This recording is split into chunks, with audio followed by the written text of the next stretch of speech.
بسم اللہ الرحمن الرحیم۔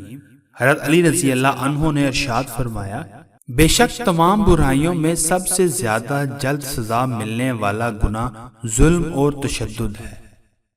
بے شک انسان تو جان لے کہ جانوروں کی تمام ہمت یہ ہے کہ اپنا پیٹ بھر لیں، اور درندوں کی یہ کوشش ہے کہ وہ اور جانوروں پر حملہ کریں، پس تو ان اوصاف کو مت اپنا۔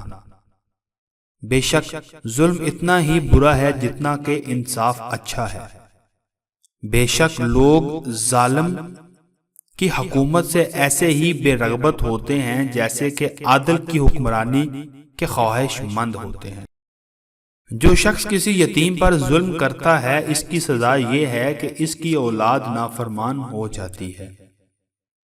جو شخص ظلم کرتا ہے وہ اپنے سب کام بگاڑ لیتا ہے۔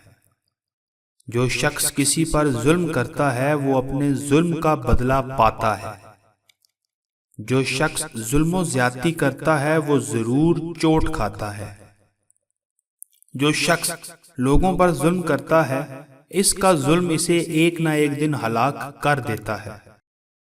جو شخص اللہ تعالیٰ کے بندوں پر ظلم کرتا ہے اللہ تعالیٰ خود اس کا مدعی ہو جاتا ہے، اور جس شخص پر خود اللہ تعالیٰ مدعی ہو اس کے سب بہانے اور عذر بیکار ہو جاتے ہیں، وہ دنیا اور آخرت میں عذاب میں مبتلا رہے گا۔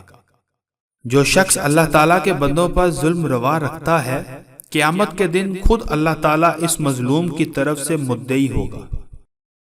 ظالم حاکم اور بدکار عالم کو قیامت کے دن سب سے زیادہ سزا ملے گی۔ کمزور پر ظلم کرنا صاحب قدرت کی نہایت کمینہ اور بری خصلت ہے۔